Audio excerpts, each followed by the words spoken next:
Bonjour à tous et bienvenue à ce nouvel épisode d'Idées en évolution. Aujourd'hui, nous recevons David Santarossa. David Santarossa, bonjour, comment allez-vous? Très bien, vous-même? Très bien, merci. David Santarossa, essayiste en premier lieu.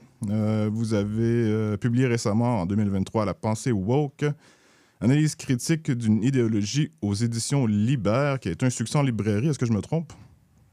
Oui, vraiment un beau succès. On le sait, les essais au Québec, c'est pas le type de livre qui est le plus vendu, mais il a circulé quand même beaucoup. Il y a eu beaucoup de réimpressions. Je sais pas, je suis rendu à combien de livres imprimés et vendus, là, mais je suis très, très satisfait, pour être bien honnête, là. Super. Vous êtes aussi chroniqueur à Cube Radio et Radio VM. Vous écrivez également pour l'Action nationale et la revue Argument. Et finalement, vous êtes professionnellement enseignant au secondaire. Vous enseignez quelle matière? J'enseigne ECR, qui sera bientôt le défunt ECR. On aura peut-être l'occasion d'en reparler. Et français, que j'enseigne plus français que ECR généralement, là. Parfait. Finalement, vous passez un baccalauréat, une maîtrise en philosophie ainsi qu'une maîtrise en enseignement. Commençons par votre livre, La pensée woke. Pouvez-vous nous en parler un peu? Nous dire les motivations, l'intérêt, pourquoi le sujet du wokisme? Oui, donc, on entend le mot woke depuis quand même quelques années. Ça fait surtout depuis 2020, en fait, j'ai l'impression, depuis la COVID, entre autres, là, mais même un peu avant. Et puis, certains progressistes, certains néo-progressistes disaient que le wokisme, finalement, ça n'existait pas vraiment, que c'était juste un espèce d'homme de paille de la méchante droite conservatrice.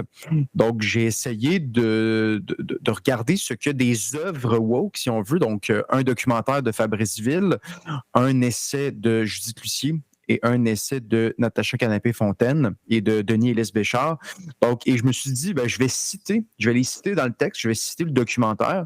Comme ça, on ne pourra pas m'accuser de créer un homme de paix. Je veux dire, ils ont bien dit ce qu'ils ont dit. Et je me suis dit, si je me base sur des livres, c'est normalement une œuvre aboutie, une réflexion aboutie. Évidemment, dans une chronique, et même moi, je suis chroniqueur, là, donc je défends en partie ce médium, mais ça a ses limites. Évidemment, la chronique, on ne peut pas aller au bout de nos idées, mais dans un livre, on n'a pas vraiment de raison. On a toute la place qu'on veut. Donc, je me suis dit, ça va être une bonne version du wokisme que je vais critiquer. Et surtout, en plus, si je peux rajouter, les trois œuvres que je critique, ils ont été accueillis de manière dithyrambique dans les médias, même sur des grands plateaux, notamment Tout le monde en parle.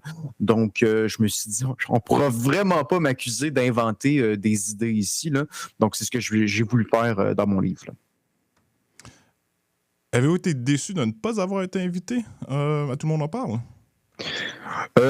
J'espérais pas nécessairement Tout le monde en parle, mais j'espérais à tout le moins être invité sur des plateaux, que ce soit de radio, de télé, peu importe, où j'allais avoir des contradicteurs en quelque sorte. C'est arrivé je suis allé au Monde à l'envers, la défunte émission Le Monde à l'envers, qui est animée par Stéphane Bureau.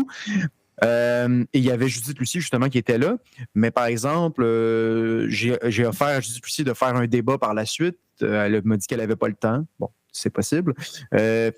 Fabrice Ville, il n'y a pas eu de réponse de son côté. J'ai envoyé mon livre aussi à différentes émissions à Radio-Canada. J'ai pas eu de réponse. Donc, j'ai véritablement voulu, et je pense que mon livre, il est quand même de bonne foi, là, c'est-à-dire que je tombe jamais dans les attaques personnelles ou quoi que ce soit. Je suis vraiment là pour dialoguer, pour critiquer, mais j'ai pas reçu de réponse positive, en quelque sorte, du camp adverse, là.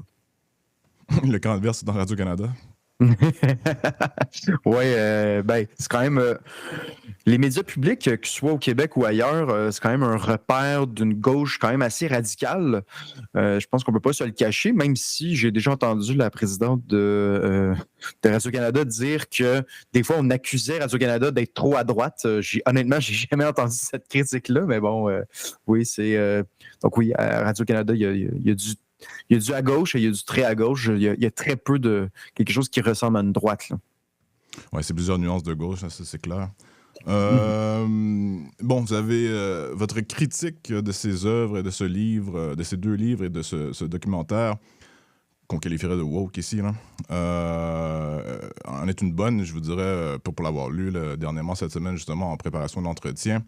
Je recommanderais le livre, particulièrement aux gens qui veulent découvrir ce qu'est le wokisme et la critique qui vient avec. Souvent aujourd'hui, là, dans les médias, notamment les gens qui vont regarder Radio-Canada, par exemple, vont entendre certaines choses sans nécessairement associer des termes, des propos avec ce qu'on appelle le wokisme, ce que vous appelez aussi le néo-progressisme. Votre essai, l'avantage majeur, je dirais, je ne suis pas ici pour vendre votre essai, là, mais c'est vraiment ce que j'ai ressenti en le lisant, d'être une présentation globale du wokisme et une critique, comme vous avez dit, honnête de cette mouvance. Mais j'ai envie de vous poser la question, bon, vous avez fait de la critique du wokisme dans sa version actuelle, si je peux dire. Où voyez-vous le wokisme aller? Est-ce qu'une destination, est-ce qu'une forme ultérieure qu'il va prendre à vos yeux, là, si vous aviez à vous projeter dans le futur, vous aviez à imaginer un peu quel sera l'environnement idéologique au Québec et en Occident dans les 5, 10 ou 15 prochaines années, comment verriez-vous la chose? Une question qui est souvent posée, est-ce qu'on a atteint le pic du wokisme? Hein? Donc, pendant la COVID, on disait, est-ce qu'on a atteint le pic des cas? Ben là, est-ce qu'on a atteint le pic du wokisme et ça va diminuer par la suite? J'ai pas l'impression qu'on a atteint le pic encore. Parce que, et souvent on fait je fais un petit détour ici, souvent on dit, le wokisme aujourd'hui, c'est comme le marxisme il y a quelques décennies dans les départements universitaires, là, on va finir par décrocher de ça. C'est pas totalement faux, c'est pas totalement vrai non plus. C'est-à-dire que maintenant, il y a toute une bureaucratie woke avec l'EDI notamment, hein, équité, diversité, inclusion, qui entre dans les entreprises privées, dans les organismes gouvernementaux aussi. Et il n'y avait pas de bureaucratie marxiste, léniniste il y a quelques décennies. Donc, mais là, de plus en plus, c'est ce qu'on voit. Et c'est une bureaucratie qui prend de plus en plus ses aises dans beaucoup d'entreprises. Donc, je crains que c'est là pour rester encore très, très longtemps. Ce que j'entrevois dans les prochaines années, je pense que on va continuer, ça va se radicaliser. Donc, les propos iront toujours il va toujours une surenchère de surveillance du vocabulaire, en quelque sorte. Je disais récemment, cette semaine, je crois, dans le Scientific American, qui parlait que le vocabulaire en astronomie est trop violent. Et on disait, par exemple, que quand il y a deux galaxies, je ne suis pas un expert là-dedans, mais quand il y a deux galaxies entrent en collision, le mot collision, c'est trop violent. Et là, on proposait de peut-être dire que c'est comme c'est un article en anglais, de faire un galactic hug, donc une espèce de câlin galactique. Et là, ça serait moins violent. Donc, j'ai l'impression qu'on va toujours repousser de plus en plus le politiquement correct dans absolument tous les milieux. Et ça va devenir un peu, c'est déjà dans certains milieux, là, presque invivable. Vous avez dit les institutions publiques gouvernementales, principalement, n'étaient pas peuplées, si je peux dire, ou du moins habitées par des marxistes à l'époque. J'ai envie de dire que oui. En fait, à l'époque, même l'État, surtout l'université, était rempli de marxistes. Là, il y avait un livre, le nom de l'auteur m'échappe, un Américain qui avait écrit en anglais la mort bizarre du communisme, The Strange Death of Communism. Et parlait en fait comment surtout les départements de sciences politiques, d'histoire et autres étaient peuplés presque entièrement de marxistes. Et à la chute du mur de Berlin et l'écroulement de l'Union soviétique, ces gens-là se sont transformés et du jour au lendemain étaient multiculturalistes. Donc on avait laissé tomber le communisme, mais c'était les mêmes personnes en fait. Pourquoi est-ce que je dis la chose? J'ai l'impression qu'une tactique gramscienne, donc inspirée de Gramsci, l'auteur et penseur communiste italien, où on veut justement investir les institutions, littéralement avoir des gens, dans ce cas-ci des wokistes, ou à l'époque des communistes, ou il n'y a pas si longtemps, peut-être encore aujourd'hui, des multiculturalistes. Particulièrement dans le secteur public, l'État, oui, les syndicats, oui, toute évidence, les universités surtout. Je dirais que, peut-être vous pouvez commenter là, sur la chose, mais ce qui est nouveau avec le wokisme, c'est que c'est les départements de ressources humaines dans les entreprises qui sont maintenant devenus presque le fer de lance, je pèse mes mots ici, mais capitaliste du wokisme. C'est pas un peu bizarre? Oui, en effet, il y a même, et ça, j'ai fait beaucoup de lectures là-dessus. Je suis allé lire j'en parle un peu dans le livre, les formations qu'on Oui, oui. prétend antiracistes. Et je tiens à dire qu'on prétend antiraciste parce que ce qu'on se rend compte, et ça, c'est pas juste moi qui dis ça, il y a vraiment eu des études de terrain. On se rend compte que ces formations-là nuisent à ceux que ça prétend aider. Donc, c'est-à-dire que, et ça, on le voit souvent avec le wokisme, on tente de défaire des stéréotypes en créant d'autres. Donc, on va défaire des stéréotypes autour des minorités, donc des Autochtones, les Noirs, les Latinos, mais on va créer des stéréotypes sur même ces populations-là. Je cite un article dans le New York Times quand même qui dit que, je cite de mémoire, là, mais que demander à des Noirs d'arriver à l'heure, c'est un outil de la suprématie blanche. Traditionnellement, c'était un propos raciste de dire les Noirs peuvent pas. C'est quelqu'un qui disait les Noirs peuvent pas arriver à l'heure, sont tout le temps en retard, c'est dans leur culture. Ça, c'était un propos raciste. Et aujourd'hui, c'est un propos antiraciste de le dire. Donc vraiment, on a basculé et c'est le genre de propos qui est dit dans ces formations-là, malheureusement. Et ce sont des formations qui misent davantage sur ce qui différencie les gens. Hein, donc, quand on est devant un groupe, peu importe son nombre, tout le monde a des différences. Eh bien, pour créer de l'unité, il ne faut pas jouer sur les différences. Il faut jouer sur ce qui nous unit, sur des buts communs, par exemple, sur des caractéristiques communes. Je pense qu'au Québec, on a cette chance-là on est supposé mettre de l'avant le français comme langue commune. Ça, c'est un marqueur identitaire fort sur lequel on peut jouer et dire on est tous dans le même bateau, on a tous un même marqueur. Donc, peu importe nos différences, donc différentes origines, peut-être différentes religions, on a même quelque chose comme le fait français qui nous unit. Mais ce n'est pas ce genre de choses-là qu'on va mettre de l'avant dans ces formations-là. Au contraire, on va me dire voici à quel point votre voisin est différent de vous. C'est vraiment ça l'idée. Oui, tout à fait. J'ai lu aussi en parallèle, juste avant votre livre, en fait, le livre de Nora Bussigny, une journaliste française qui, dans Les Nouveaux Inquisiteurs, le titre étant Les Nouveaux Inquisiteurs, oui, publié chez Albin Michel, une mémoire, où elle a infiltré certains groupes qu'on pourrait nommer de woke, d'intersectionnels, et pour voir un peu ce que c'était de l'intérieur, si on peut dire. Et surtout, là où j'ai bien aimé le livre, ce qu'elle apportait de nouveau, si je peux dire, de révélateur, c'est qu'elle faisait une enquête sur les affects du wokisme, donc les sentiments, les émotions qui viennent avec ce genre de mouvance. Et elle touche à un point qui, je crois, tous les intellectuels rationnels, je peux dire, qui approchent la chose d'une façon presque théorique, manquent. C'est que ces mouvements-là ont quelque chose de religieux qui fait appel non à la raison de ses membres, ou du moins plusieurs d'entre eux, quoi qu'en partie, j'exclus pas la chose entièrement, mais on va chercher, si on peut dire, le cœur et l'esprit des gens en leur donnant le sens d'être du bon côté de l'histoire, là, pour dire les choses simplement, et être les gentils. Là. J'infantilise la chose, mais ce que Bussigny réussit à démontrer, d'ailleurs par son propre état psychologique tout au long de son infiltration, si je peux dire, c'est que les affects sont aussi importants que la question intellectuelle, à savoir est-ce que on se bat à savoir est-ce que les woke ont raison, quand en réalité on devrait peut-être se poser la question qui réussit à influencer les émotions des gens, ou même, j'ai envie de dire, presque les générer, les émotions les plus profondes, les plus humaines, chez, que ce soit les étudiants universitaires ou la population en général. Est-ce que c'est quelque chose que, bon, vous en parlez plus ou moins dans le livre, des affects du côté émotionnel de la chose, mais est-ce que c'est quelque chose dans vos recherches, dans vos lectures, dans votre analyse qui aurait pu en faire partie, en fait? Oui, vous avez entièrement raison. J'ai voulu garder ça sur le terrain de l'argumentation, du débat, mais vous avez raison que le wokisme joue beaucoup là-dessus sur l'idée que ça, c'est la nouvelle affaire. Hein? Donc, il y a une espèce de sophisme de la nouveauté ici. Là. Donc, on est rendu là. Hein? On se rappelle, c'était en 2015, je pense, hein, Justin Trudeau qui se faisait poser la question pourquoi ça vous prend un conseil des ministres paritaire, puis il avait juste répondu parce qu'on est en 2015 ou 2016, je ne me rappelle plus de l'année exacte.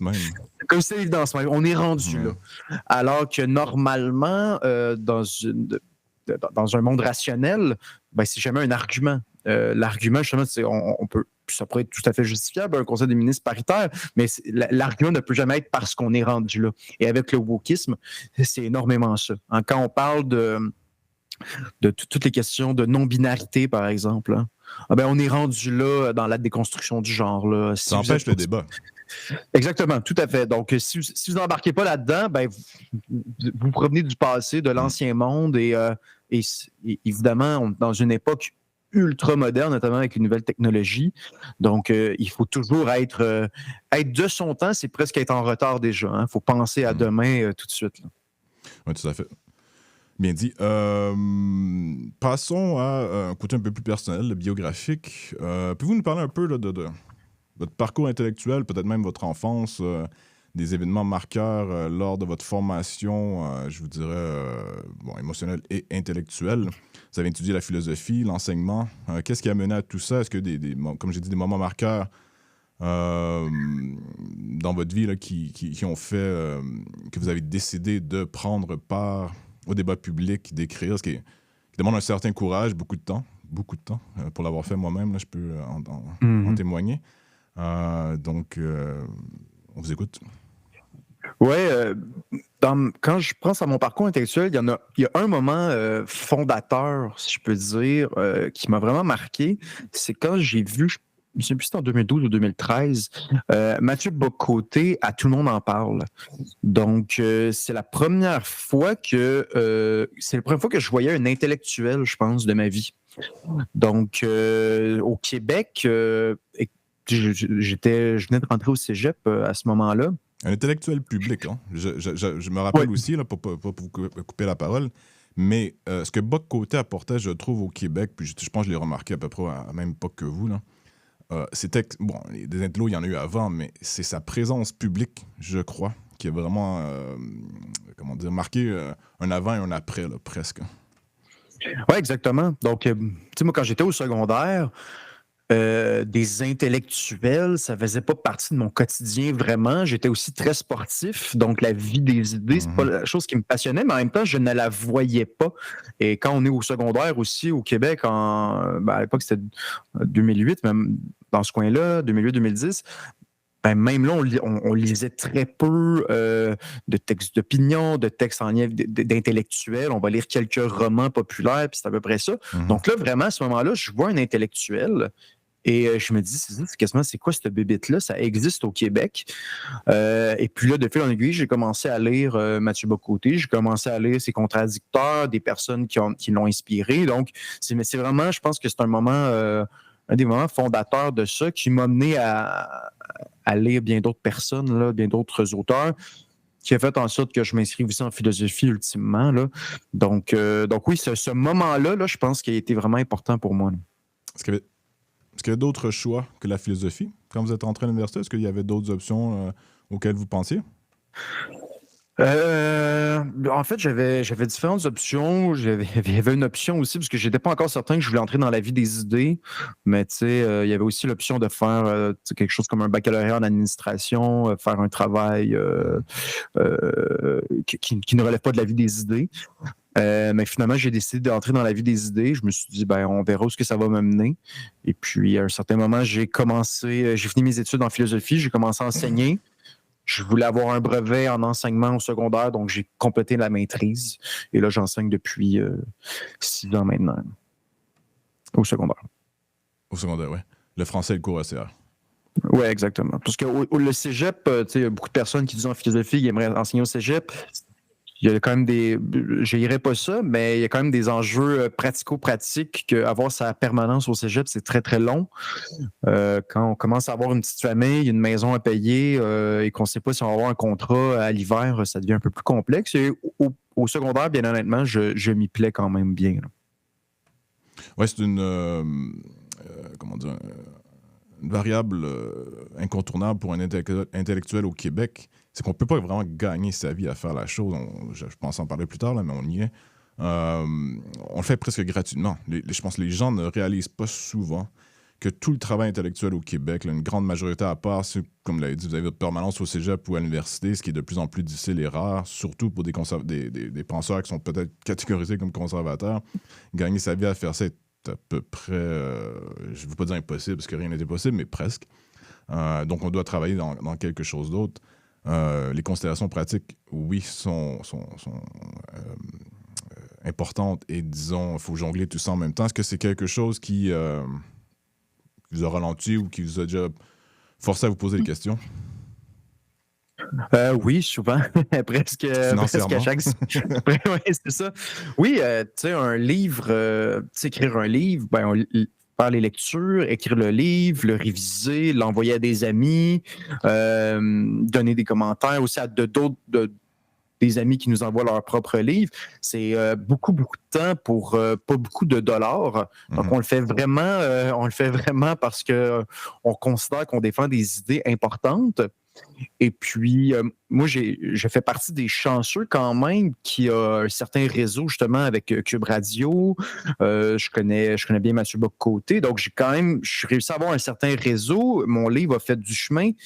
Et je suis tout à fait conscient qu'il est dans les livres dont on va le plus discuter. Il y a beaucoup d'essais que je lis qui sont très, très intéressants, mais qui ne se rendent pas nécessairement dans les médias. Là. Mhm. Donc oui, c'est le cas de beaucoup, beaucoup d'essayistes. Et oui, bien sûr, si tu es un prof à l'université et que tu fais dans les 6 chiffres, là, tu as beaucoup plus de marge de manœuvre. C'est beaucoup plus motivant, c'est certain. Et pourtant, j'ai l'impression que même eux, ils hésitent bien souvent à publier dans des maisons d'édition un peu plus populaires, en guillemets. Donc, ils vont sortir des articles dans des revues confidentielles. Mais de publier des livres, ils vont très peu le faire, j'ai l'impression. Là. Ouais, surtout des essais ou des livres qui iraient à l'encontre, si on veut, j'ai utilisé un terme plutôt lourd, là, mais de l'idéologie dominante dans les universités. Il y a un coût professionnel à payer. On parlait de Mathieu Bock-Côté. Là. Je crois que c'était Stéphane Bureau qui lui avait posé la question. Est-ce que vous avez encore, je crois qu'il avait utilisé le terme, une crotte sur le cœur en ce qui a trait à votre carrière universitaire qui n'a finalement jamais vraiment abouti? Donc, il y a un prix à payer professionnellement là, pour s'exprimer publiquement et surtout aller à l'encontre, encore une fois, de l'idéologie dominante. Je vous ai entendu quelque part dans un entretien mentionner que vous étiez plutôt conservateur. Pouvez-vous nous parler on parlait de cheminement intellectuel, comment vous en êtes arrivé à ceci, ou est-ce que je me trompe en fait? Là? Non, vous savez. Donc, ouais, peut-être parler un peu là, peut-être des auteurs que vous avez influencés, peut-être des expériences qui vous ont mené à ça aussi, ou comment vous en êtes devenu à vous considérer comme conservateur. Petite anecdote, je me rappelle, j'en discutais avec un ami, tout le monde, non, pas tout le monde le sait, mais j'ai écrit un livre sur le conservatisme, et si on lit mes écrits, là, je pense que c'est assez évident que je ne suis pas de gauche. Et un ami m'avait posé la question une fois, quand es-tu devenu conservateur? C'est comme s'il y avait un avant et un après. Comme si tout le monde était de gauche par défaut et tout ou tard, ou à un certain moment, certaines personnes dans leur vie allaient comme basculer. Je pense qu'aux États-Unis, il y avait pas un dicton, là, mais une façon de parler qui disait quelqu'un qui est conservateur, c'est quelqu'un qui était de gauche, mais qui s'est fait voler dans la rue. Il a soudainement été devenu conservateur. Donc, comment est-ce que la chose est advenue chez vous?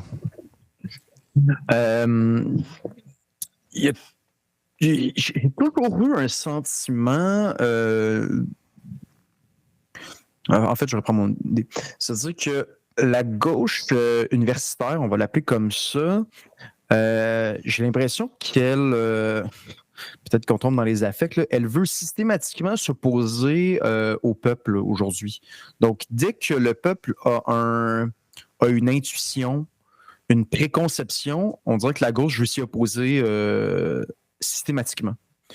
Et à l'inverse, j'ai toujours eu l'idée que, non pas que l'intuition était, du grand nombre était la bonne, mais qu'il y avait à tout le moins des bonnes raisons d'avoir cette intuition-là.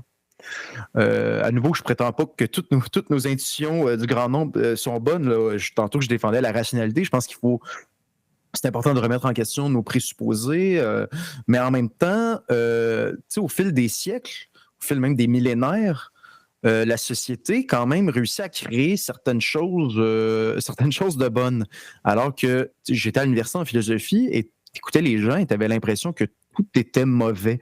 Hein? Donc, ils sont tous en train de taper sur leur MacBook Pro en t'expliquant que le monde est absolument épouvantable. Et là, tu te dis, ben là, il doit y avoir des nuances à faire à un certain endroit. Et oui, avec le conservatisme, il y a un peu cette idée-là. Donc, que justement, le monde est à préserver. Hein, moi, je me suis. Vous me demandiez les auteurs qui m'ont marqué. Alain Finkielkraut en France, c'était un auteur important pour moi. J'en ai fait mon mémoire de maîtrise à l'université. Et puis, donc oui, donc l'idée que, lui, il parlait de la France, mais il parlait aussi du Québec dans certains écrits, que le Québec, c'est quelque chose de périssable qu'il faut préserver.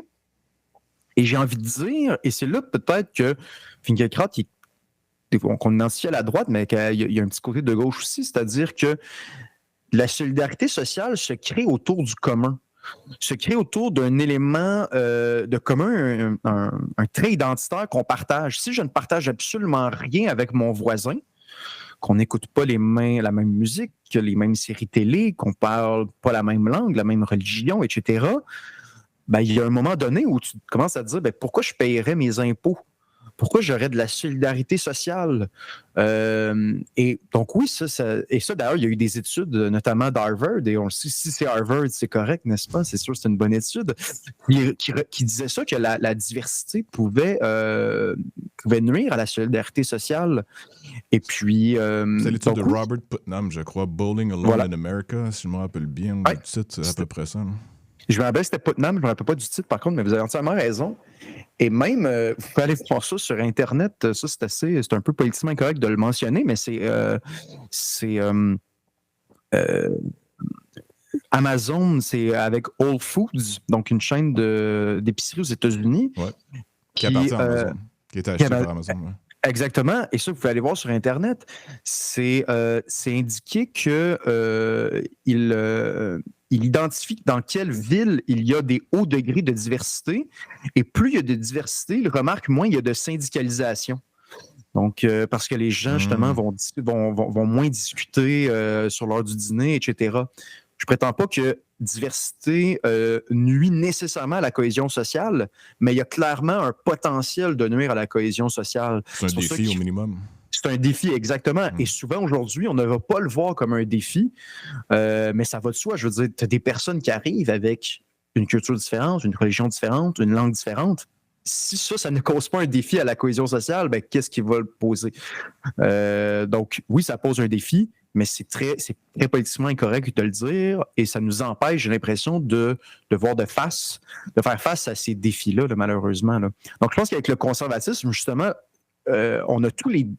Le conservatisme peut aborder ces défis-là du 21e siècle qui seront très importants, pardon.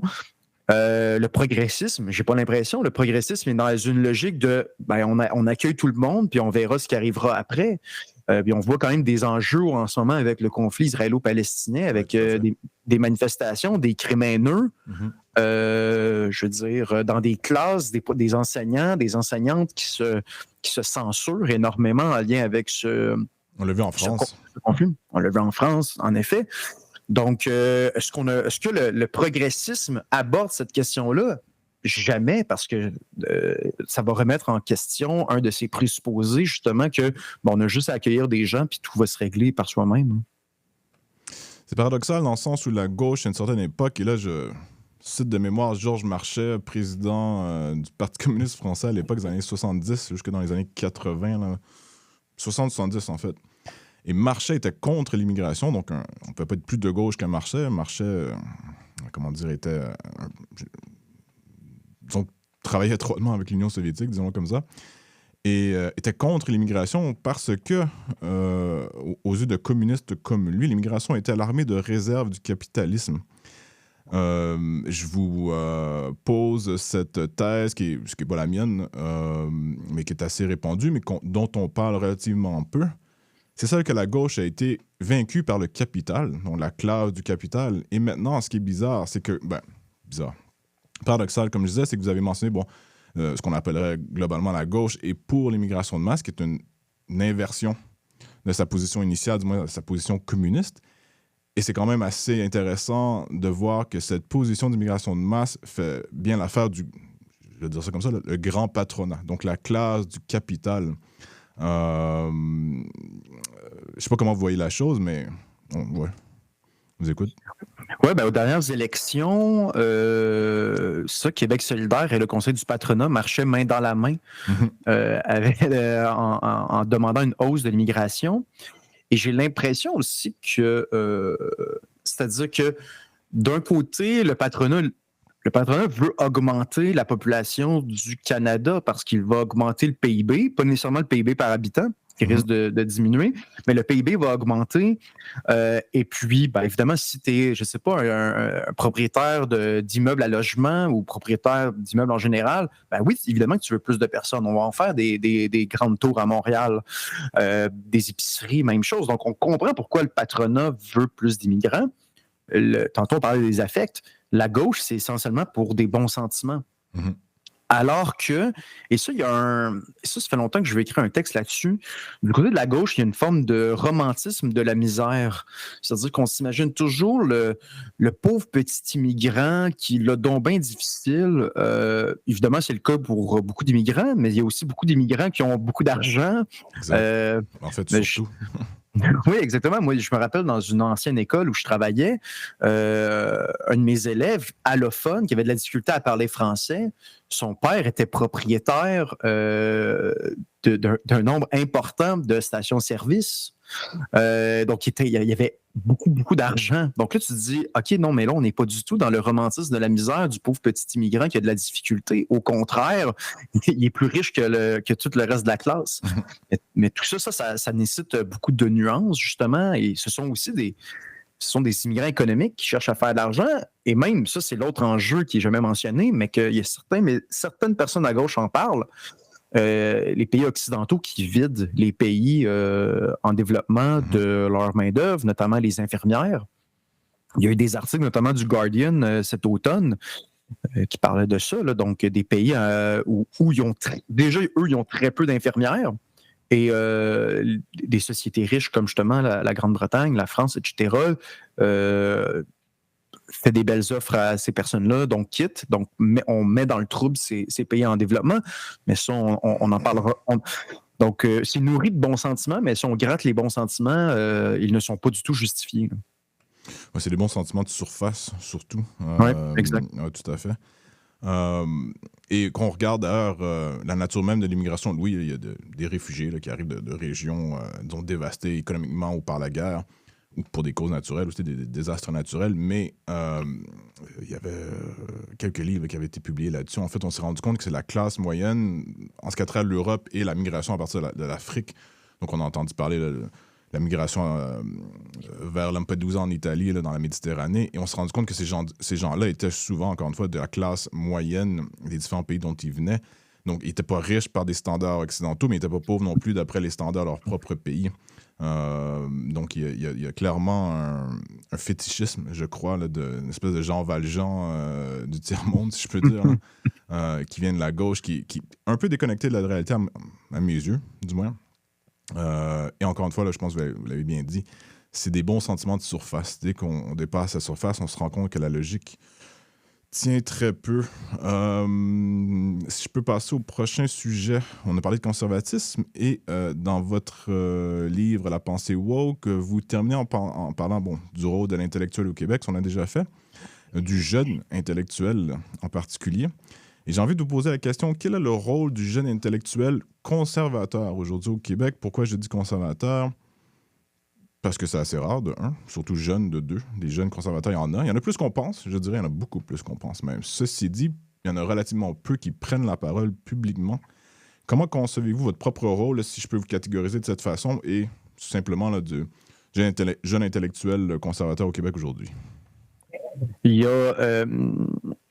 a souvent l'idée que les jeunes sont très à gauche, sont très woke. Hein? Ça revient souvent. Et c'est vrai qu'il y a beaucoup, si on regarde dans des médias, dans Le Devoir, les jeunes sont généralement très à gauche.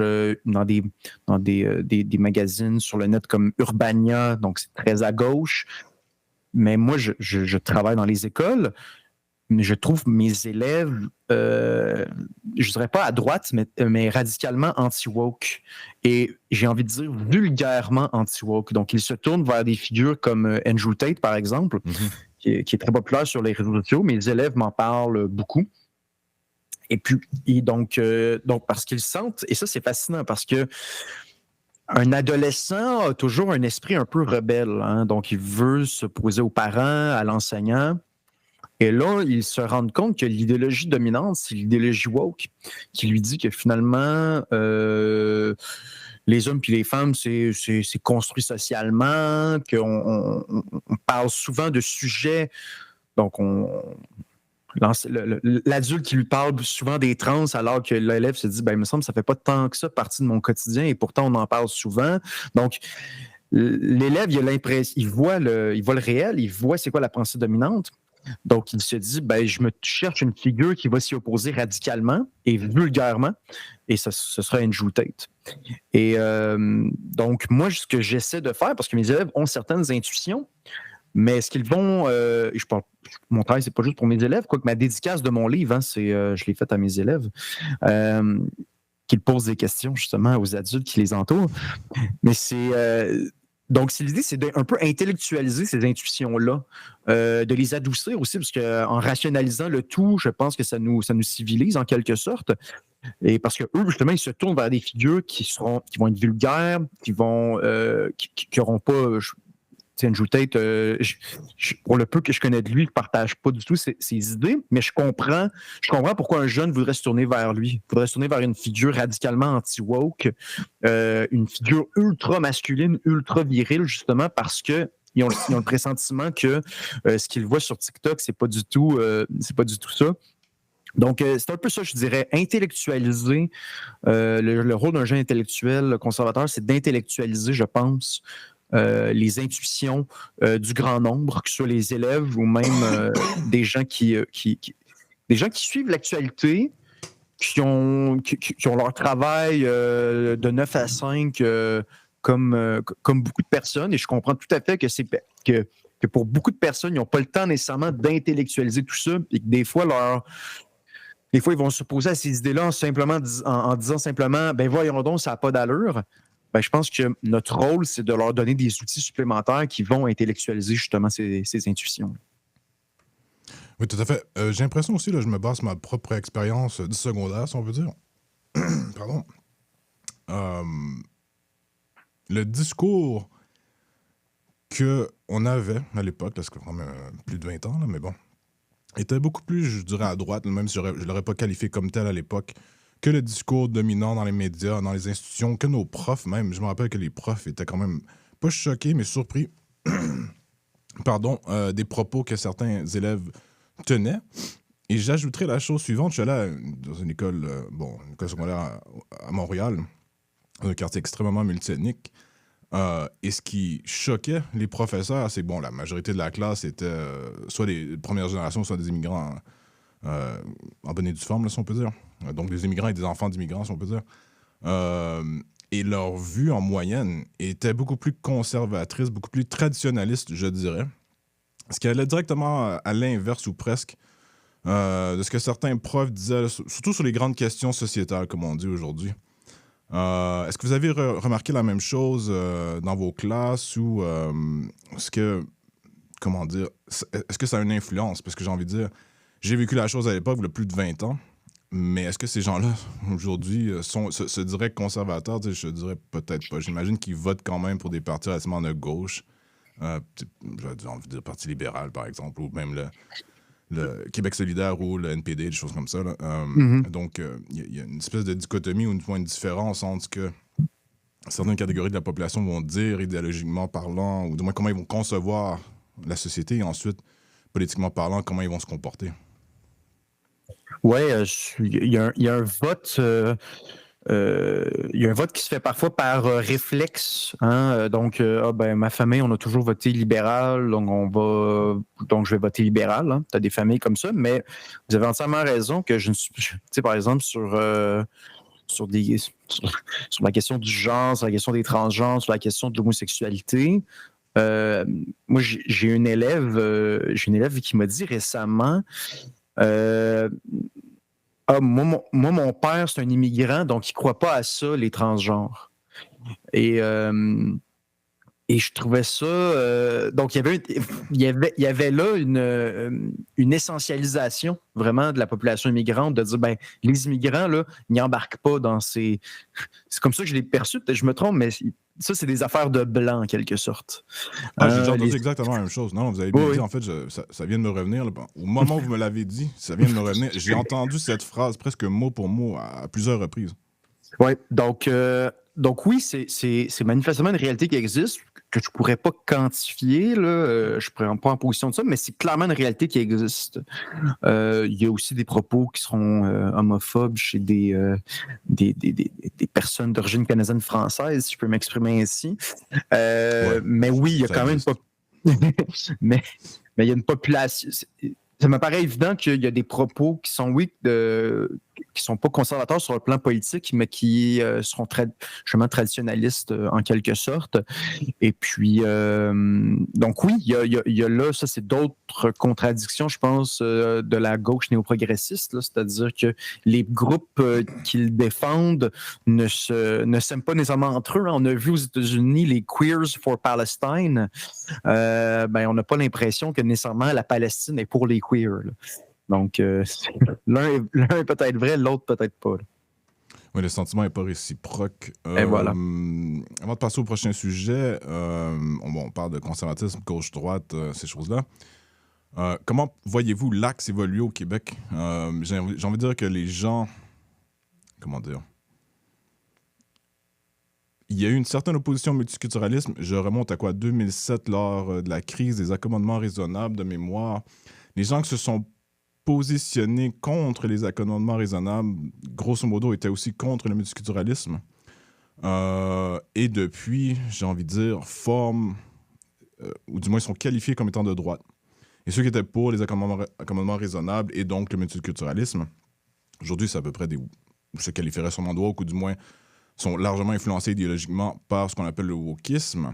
Et ces deux blocs ont un peu évolué depuis, là, au point où on entend à peu près plus parler multiculturalisme aujourd'hui. À l'époque, ben, on mentionnait Mathieu Bocoté, mais je pense qu'il s'est fait connaître en premier en grande partie à cause de sa critique du multiculturalisme. Aujourd'hui, plus personne n'en parle. On parle de wokisme.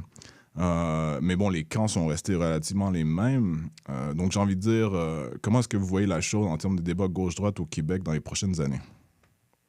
Ce que j'observe, c'est que aujourd'hui, la seule question politique qui existe, c'est la question identitaire. Et je m'explique. La question économique, gauche-droite, n'existe plus. Hein. Souvent, on dit la CAQ, c'est un gouvernement de droite économique. L'État a grandement grandi avec la CAQ. Donc, quel drôle de gouvernement de droite économique qui grossit sans cesse l'appareil de l'État. Donc, ça, c'est la première question à se poser. Donc, la droite économique, on pourrait dire que le Parti conservateur, peut-être du Québec, ça serait une véritable droite économique, mais bon, ils n'ont pas encore d'élu à l'Assemblée nationale. On en reparlera peut-être à ce moment-là. Mais pas identitaire. Toutes les questions d'identité, toutes les questions, j'ai envie de dire, sociétales, de traditionnalisme, est évacué complètement par le Parti conservateur du Québec. Là. Ce n'est que, vous avez tout à fait raison, c'est un parti qu'on pourrait qualifier de libéral économiquement, je dirais même libertarien, mais toute autre question qui sort du domaine économique, le PCQ, on parle à peu près pas. Non, vous avez raison. Même, ils ont fortement critiqué la loi 96 sur le français. Mm-hmm. Moi, je serais curieux de leur poser la question, sont-ils pour ou contre la loi 101 au Québec? Il y en a beaucoup qui seraient contre, surtout à Québec, dans la grande région de Québec, bizarrement. Oui, j'ai beaucoup d'amis qui viennent de Québec qui me disent qu'il y a beaucoup de gens à Québec qui sont contre la loi 101. Donc, ça serait intéressant de leur poser ces questions-là. Ils vont se poser, par exemple, ils vont avoir des sujets qui vont faire les manchettes, comme la question des drags, où là, ils vont parler de ça, des drag queens, mais ils n'aborderont pas nécessairement les questions de laïcité, ce genre de choses-là. Là. Donc ça, c'est pour ça. Et sinon, les questions, donc oui, politiques à l'avenir. Donc, c'est ça, c'est vraiment ces questions-là, parce que tout le monde, au débat des chefs, c'est tout le temps, on va mettre plus d'argent là-dedans, puis on va mettre plus d'argent dans tel programme. Tout le monde s'entend là-dessus essentiellement, parce que ça, je le remarque, hein, dans notre société, la solution, c'est toujours de mettre plus d'argent. Et plus d'État. Et plus d'État, donc. Ça ne peut jamais être une responsabilité individuelle. Donc, tantôt, je défendais la solidarité sociale et je Je pense que c'est important. Je suis un héritier de la Révolution tranquille en ce sens, mais il y a quand même une limite à ne pas franchir. Donc, l'État, maintenant, doit savoir où est la limite.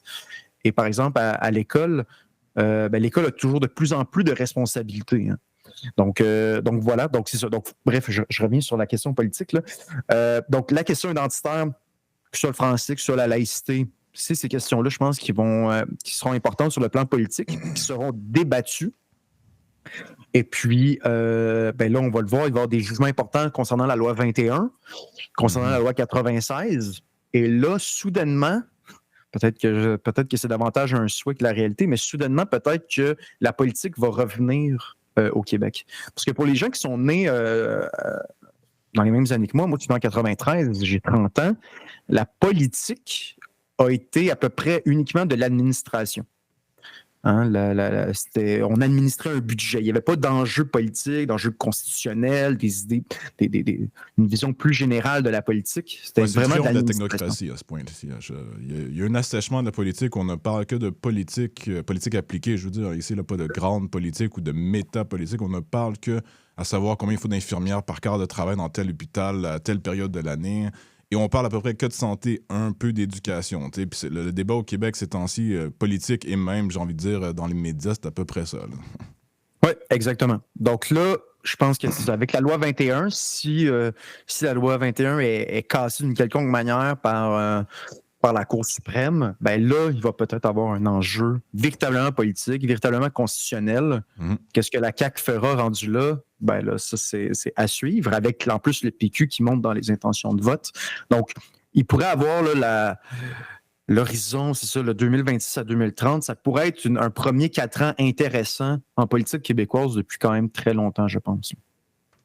Oui, tout à fait. On en est venu à espérer une crise constitutionnelle, je crois, au Québec. En tout cas, pour certains, un certain groupe de penseurs, là, je dirais, l'espèce de ton monotone et ce que j'ai appelé, ce que j'emprunte de différents penseurs, l'assèchement de la politique et de la métapolitique au Québec, nous fait paradoxalement souhaiter qu'une crise constitutionnelle émerge, un peu pour nous fouetter hors de notre stupeur et qu'on finalement on se reprenne en main, si on peut dire, au Québec, parce que j'avancerais la thèse là, que cette technocratisation de la politique et du débat, surtout, et de la pensée des Québécois, moyens, ou à savoir le monsieur, madame, tout le monde qui lit le Journal de Montréal, qui dit que les grands enjeux du Québec sont ceux, à savoir, comme j'ai dit, là, combien d'infirmières il faut par quart de travail dans tel hôpital, à tel...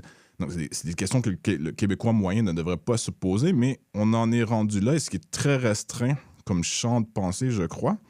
Et ça nous mène, ou ça mène certains à espérer cette crise constitutionnelle qui ne sera pas nécessairement gagnante. C'est là où c'est plutôt mon analyse de la chose qu'une question.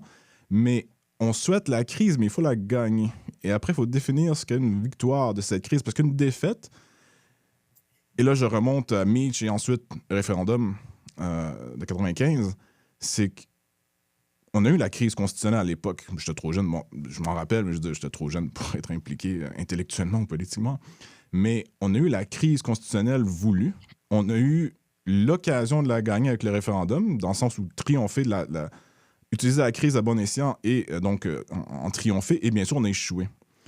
Et bon, là, j'étire le sujet un petit peu. Je voulais passer à autre chose, mais je pense que c'est intéressant et pertinent. Quelle serait une victoire après ou du moins une condition, j'ai envie de dire les conditions gagnantes, mais c'est pas exactement ça, là. Mais, comment dire, quelle serait, une situation gagnante pour le Québec, à vos yeux, à votre avis, suivant une crise? Et quelle serait cette crise? On parle constitutionnelle, là, bien sûr, mais ça deviendrait identitaire très rapidement, je crois. Comment définissons-nous la victoire? Comment définissons-nous la défaite dans un tel cas? Ben moi, la victoire, je suis un farouche indépendantiste. Donc, à mon sens, la victoire ne peut qu'être l'indépendance, que uniquement quitter le Canada, qui est un pays qui me fait de plus en plus peur. Et la défaite, parce que là, c'est ça. Hein, il y a un risque. Parce que tout le monde... Depuis que je suis jeune, et même encore aujourd'hui, mes élèves ont le pressentiment qu'il y aura un troisième référendum. Peut-être qu'on se trompe, mais on a le pressentiment qu'il y aura une ultime chance. Et tout le monde le sait que c'est la dernière, en quelque sorte. Hein? faut pas se mentir sur ce plan-là. Et dans le cas d'une défaite, je pense véritablement, et on pourrait faire l'argument que c'est déjà le cas malheureusement, mais que le Québec entrera dans une ère où les Québécois sont strictement des consommateurs. Hein, donc, et où tout ce qui importe, c'est la cellule familiale. Et évidemment, moi-même, j'ai un petit bébé à la maison. La cellule familiale, c'est très, très important.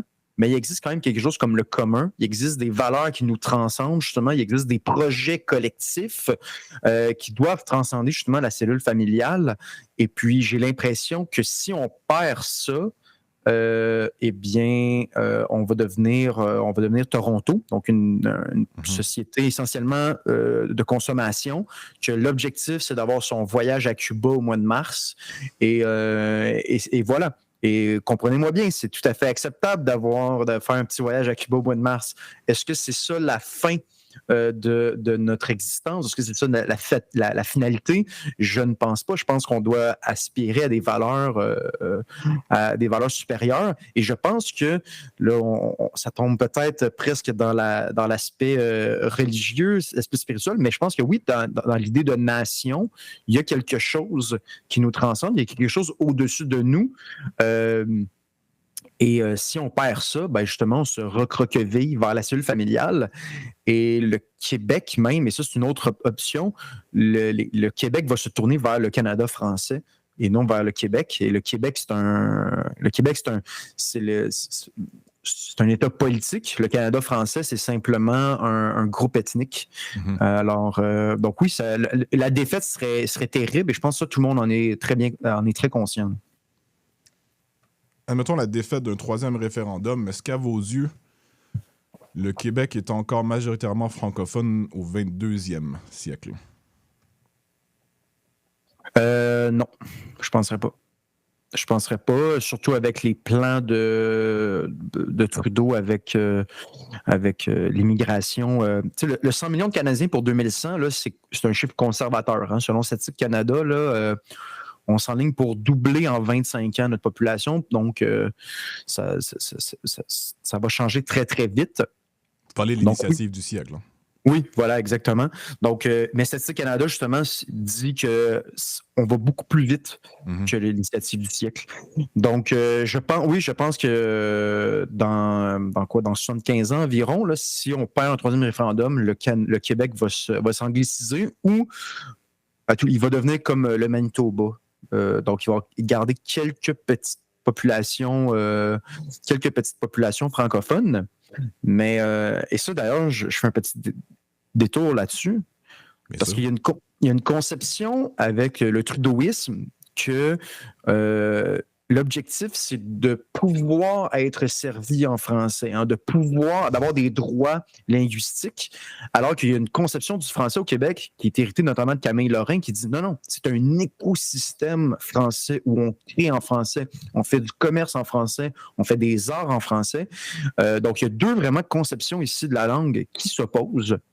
Et j'ai l'impression que même si le Québec devenait minoritairement français, il y aurait une vision trudeauiste qui pourrait dire « Oui, mais ils ont encore leurs droits. Ils ont encore leurs droits linguistiques. Ils sont corrects. » Alors que, je veux dire, je respecte grandement ceux qui parlent français dans le reste du Canada, mais ils sont dans un état de survivance, là, soyons sérieux. Là. On voit leur population diminuer chaque année. C'est pas une situation qui est enviable, et même eux, j'ose croire qu'ils seraient prêts à le reconnaître. Là. Oui, tout à fait. C'est ce qu'on pourrait aussi appeler la louisianisation du Québec. Là, les paroles prononcées par M. Legault, d'ailleurs, le premier ministre, c'était aux dernières élections, je me rappelle bien, dans la dernière campagne électorale, ce qui a dû lui valoir certains votes pour ensuite augmenter les seuils d'immigration et accepter tout ce qu'Ottawa faisait. Mais bon, ça, faudrait... c'est un autre débat. Là. Dernièrement, je ne l'ai pas passé à côté, vous êtes enseignant en secondaire, là, on l'a mentionné. J'ai eu les négociations dernièrement, de toute évidence, qui, encore une fois, me semblaient relativement technocratiques, mais il y avait quand même un peu d'essence au sein des négociations, là, pour ce que j'ai pu en suivre, ce que j'ai pu en comprendre, à savoir non seulement la qualité de l'enseignement, mais j'ai envie d'aller un peu plus loin. Vous posez, philosophiquement parlant, vous avez fait, de toute évidence, une formation en philosophie et en enseignement, et vous enseignez aujourd'hui. n'y a pas une critique à faire du curriculum au Québec aujourd'hui? À savoir, qu'est-ce qu'on enseigne vraiment à nos enfants, au-delà de certaines expertises qui pourraient peut-être un jour être utiles sur le marché du travail. Est-ce qu'il n'y a pas une critique profonde à faire à propos de l'éducation ou au contraire, est-ce qu'on s'en va dans la bonne direction? Il y a énormément de critiques. L'école, il faut distinguer l'école secondaire, je pense, des programmes techniques à l'université ou HEC, par exemple, qui aurait d'autres choses à dire là-dessus, mais le secondaire, c'est une formation générale. Mhm. Donc, moi, je le dis dès le début de l'année à mes élèves, je ne monte jamais un cours en me disant que ça va vous servir sur le marché du travail. Donc, je les aide, oui, en français, on les aide à mieux lire et la lecture, ça nous aide dans toutes les sphères de notre vie, mais je me dis jamais ça va t'aider quand tu seras un avocat ou peu importe. Non, c'est que lire, c'est quelque chose justement d'essentiel dans ta vie en général. Pas une question de marché du travail. Et avec la réforme du début des années 2000, on a voulu faire une espèce d'arrimage avec le marché du travail et à mon sens, c'est une erreur. Parce que là, après ça, on entre dans une période d'argumentation en quelque sorte avec nos élèves. Donc, parce que nos élèves, rapidement, ils comprennent justement qu'il faut justifier en fonction de « Ouais, mais est-ce que ça va me servir, ça, plus tard? » Non, ça ne va pas te servir. Ça va donner du sens à ta vie. Ça va t'aider à réfléchir sur des enjeux concrets ou abstraits, mais ça ne va pas te servir sur le plan utilitaire.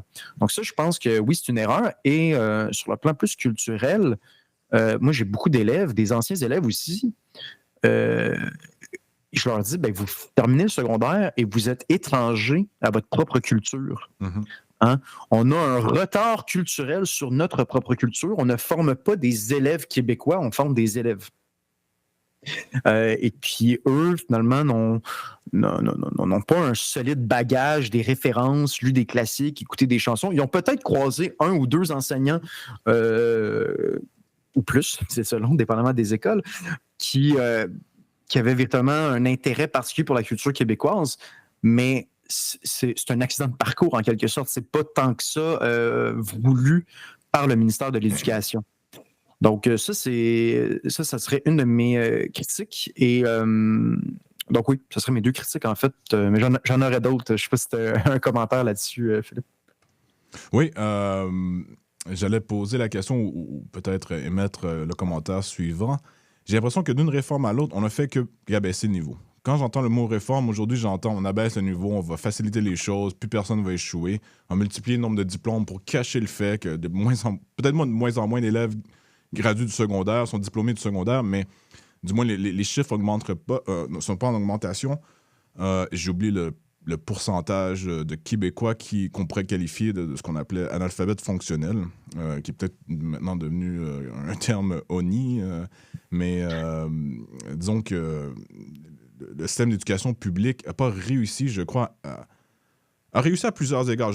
On a parlé de révolution tranquille, là. Je crois que l'école publique, somme toute, est un succès depuis sa création au milieu de la Révolution tranquille. Je crois qu'on peut dire que c'est un succès. Je dirais qu'on est dans une pente descendante depuis 10 ou 20 ans au moins, par contre, au Québec.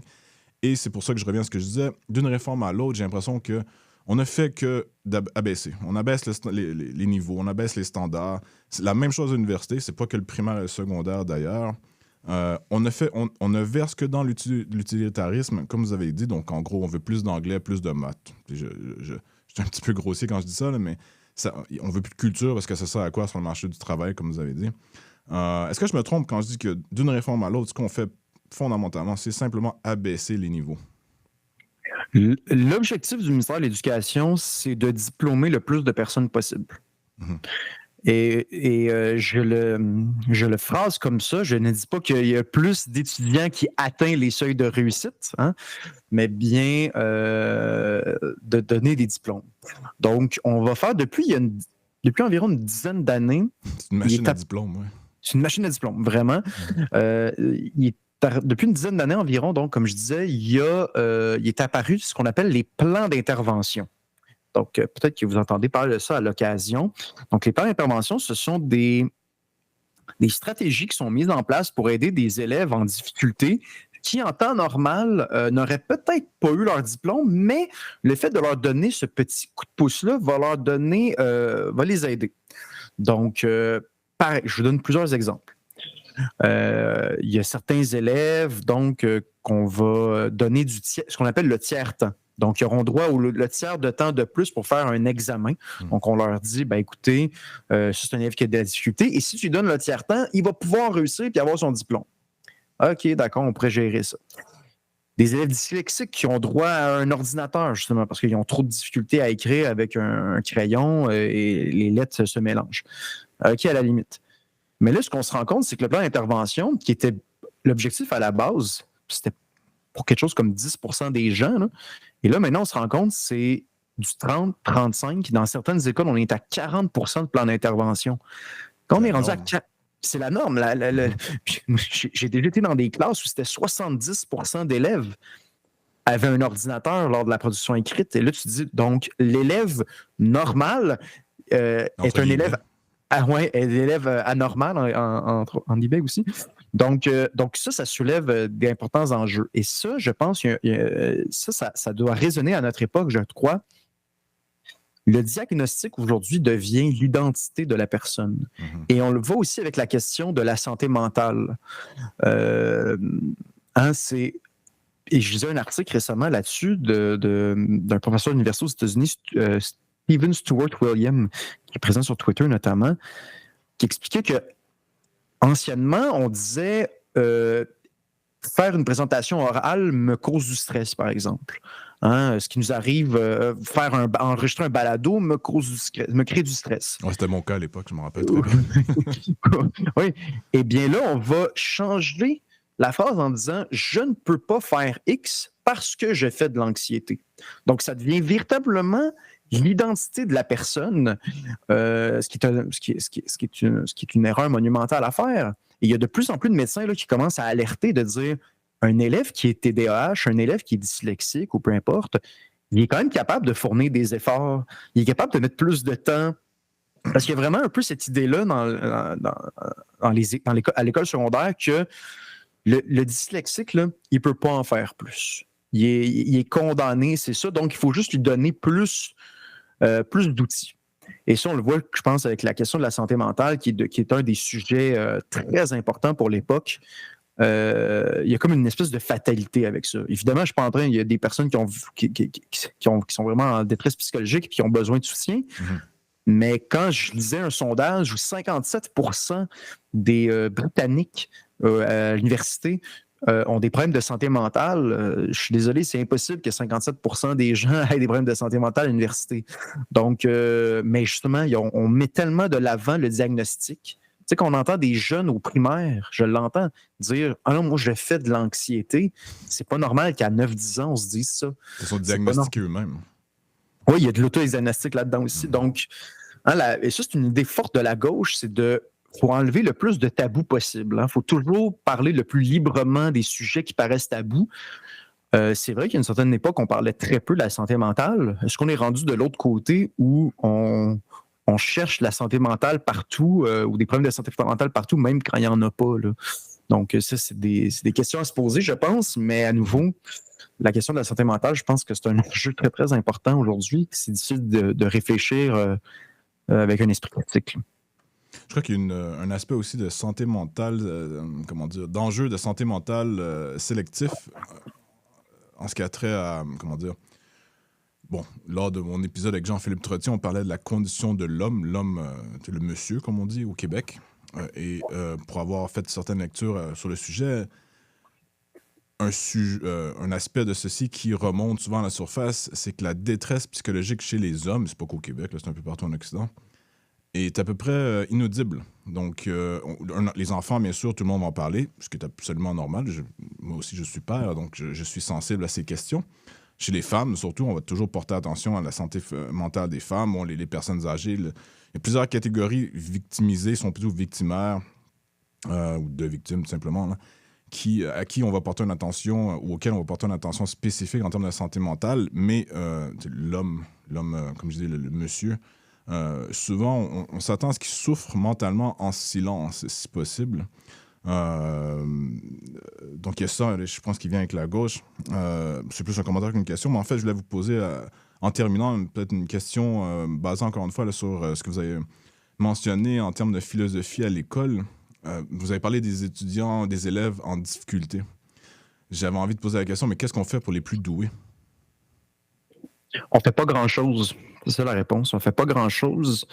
Et ils sont laissés à eux-mêmes, ça, c'est certain. Et puis, sont il y a des données là-dessus, je les ai plus en tête, mais c'est un pourcentage important de décrocheurs qui sont des élèves qui sont bons à l'école, mais qui sont un peu laissés à eux-mêmes.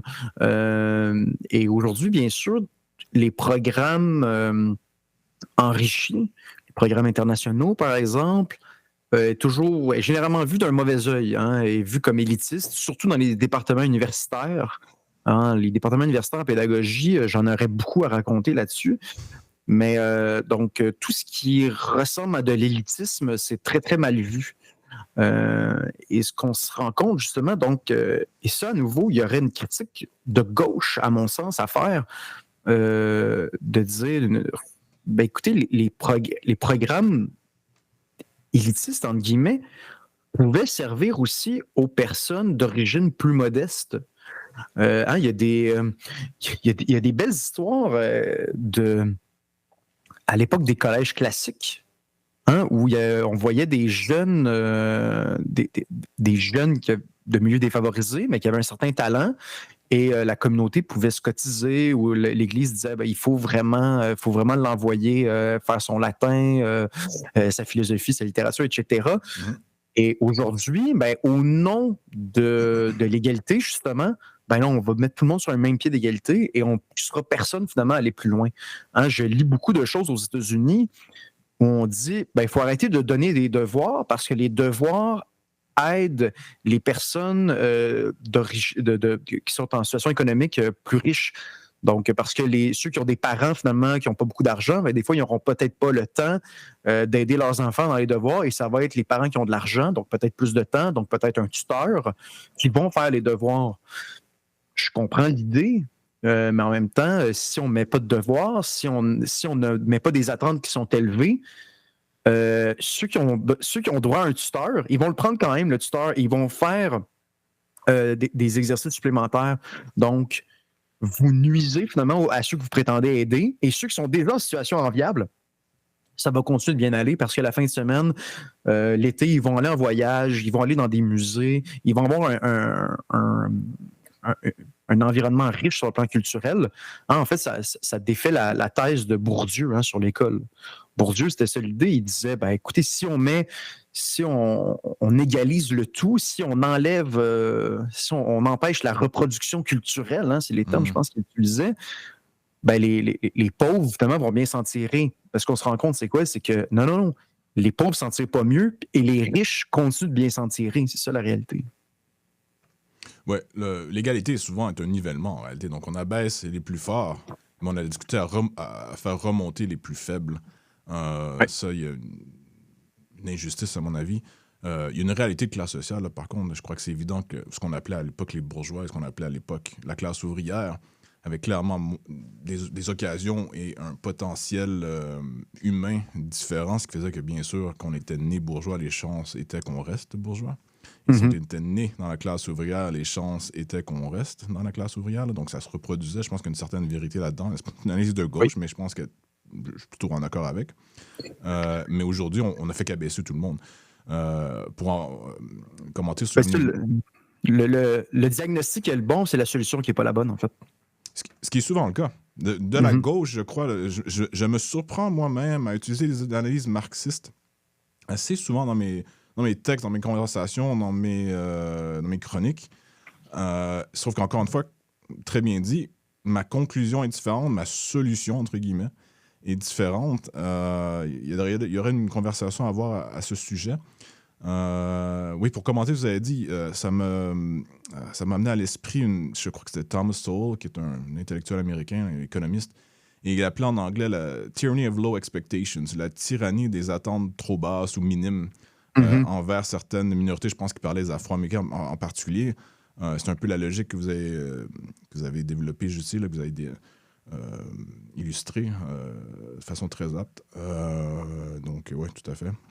Finalement, mot de la fin plutôt. David Santa Rosa, La pensée woke en librairie. On peut je me dis dans toutes les bonnes librairies. Oui. Publié aux éditions Libère. Bon, si je peux le dire, une lecture intéressante, très bien écrite, très bien articulée. Comme j'ai dit, une présentation du wokisme et de sa critique, comme il en existe peu ou pas. Donc, mot de la fin, David Santa Rosa. Merci Philippe de m'avoir invité, c'est très intéressant et j'espère qu'on s'en reparlera bientôt.